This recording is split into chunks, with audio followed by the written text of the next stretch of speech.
groups, some very interesting dialogue, and really some very serious issues I think that we need to deal with moving forward. And I applaud your efforts to try and bring these things forward.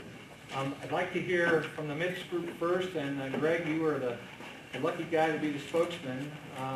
You had some very good discussion going on. What kind of issues did you identify? Great. Actually, looks like we identified 10 issues, some more obvious than others. By the way, this was Jessica, Brian, and myself, and what was nice is we also had some community support input. So it was an internal and community-based conversation, which was great. Okay, what's that the first one?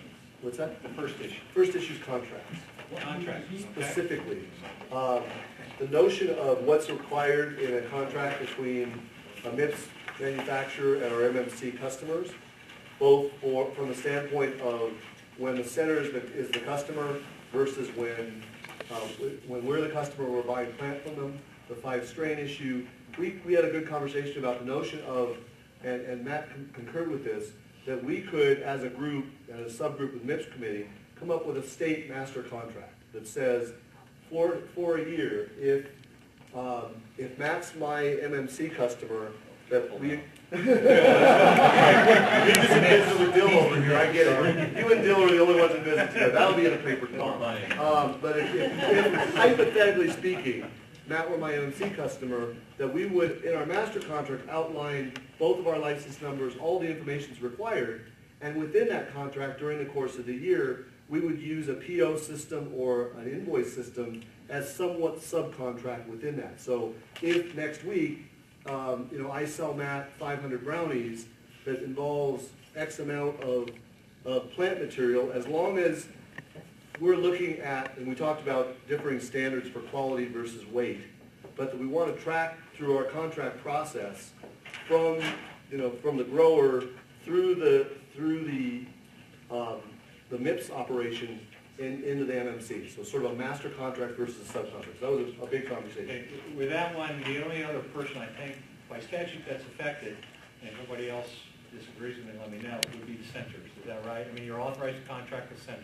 We're authorized to contract with centers. That would be the main, the contract. Okay, so there's 2 versions of it. So the contract has the ability, right, with centers. In other words, you cannot contract with an OPC, right? Nope. You can grow your own, but you can't contract. Correct. Okay. Everybody at the table agree with that? I mean, I think that's very clear in statute. What I'd like to do is to assign that issue to the MIPS group to move forward with, but I also want to acknowledge that this is going to impact centers and make sure that you go out and you talk with the centers. Great. Okay? Great. So the MIPS can buy trim and other products from the MMCs? From a center. Yes. However, we can't buy it from another MIPS company. Right. So we can't have a contract to buy or sell from another MIPS company. But it's actually a 2-way contract with a center, because we can grow our own, right, or we can buy it from you. And you can buy product from us, or you can say, we want you to make this batch of brownies out of our product only, in which case you provide it to us, it gets subtracted, we're 70%, we make it for you, it goes back in your inventory. Okay. So it's an issue I think we're pretty familiar with. Okay. Second issue, also a very big one, is the whole issue of labeling. On the one side, the mandate in 1284 that says,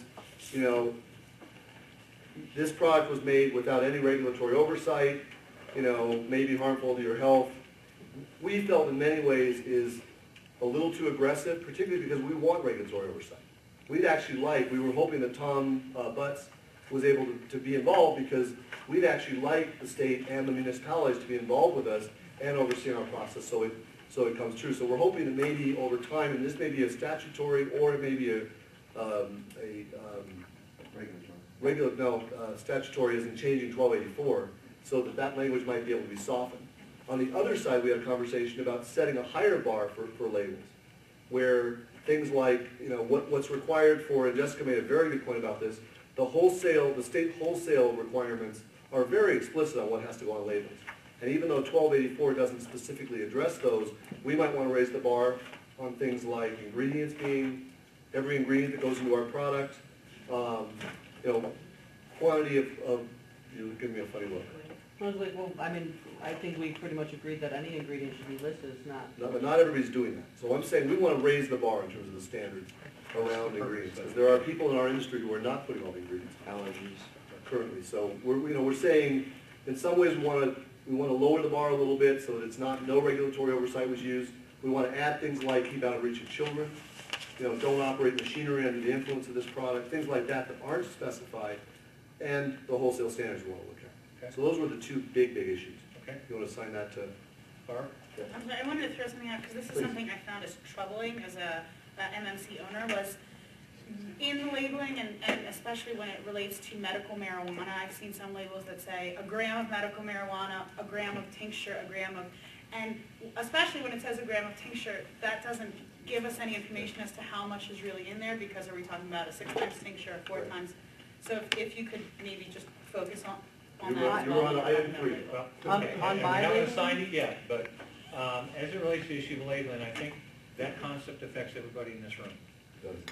And I don't know that it's, and I want to get kind of some feedback, because I see a medical side to this, Absolutely. perhaps a legal side to this. Obviously, there's a disclosure side, and I want to ensure from a public safety standpoint that we have the ability to intervene if there's a breakout, and I'll just say it, E. coli, for example, that the protections are in place so we know the date of the run, who made it, where it's distributed, and those kind of things. We can intervene and do damage control on the front end. Those are critical components. Additionally, if there are things that should not be used in the grow, or there are chemicals, herbicides, pesticides, other kinds of chemicals that are used in the grow, the patients need to be aware of that before they ingest those meds, okay? And so that's where the medical side of this is going to come in, and I see the medical side of this having a huge role in this as well as public health. And so, I don't know that it's an appropriate place for MIPS to deal with it, but I think everybody will be a stakeholder in this process. Bob, did you I don't know the federal laws, but obviously everybody's familiar with the Surgeon General's warning on smoking. How does that interface with the disclosures required under federal law? I don't know. Yeah, I don't know that any of us. Somebody has to get. Particularly on the federal, I mean, we live in a state law bubble, and the moment we intervene, I mean, and please, lawyers in the room, chime in on that. In this particular industry, we're building something which is anathema to federal law, and so it's very hard to use it as, precedent. So, and for our purposes, again, for the MIPS part, this isn't food technically. I mean, it's statutorily exempt from the Food Act. So. Right. I'd say I don't know if it's necessarily a bad idea. I don't know if we need to require this sort of thing, or this industry imposes it upon themselves, but I think it might be a decent idea to say, to make it a practice of having part of this labeling, which I feel like these labels are like this big, to say, possession of marijuana is a violation of federal law. That way every patient knows that, every patient sees that, and hopefully won't prosecute. We can work to change it. Betty, did you have something? Yeah, back on this labeling issue, I know that potency testing isn't something that everybody's really excited about at this point, but when it comes to edibles in particular, and to Barb's point about 1 gram of medicine or 1 gram of tincture on the label, that can be anywhere from 0 to hundreds of milligrams of active cannabinoids. And that's what's putting people in hospital. So the potency issue when it comes to edibles is a safety issue, very specifically. That was our next one. Okay. That was where we're going next. So I'd like for us to look at that sooner than We would too. perhaps other potency testing, industry-wide.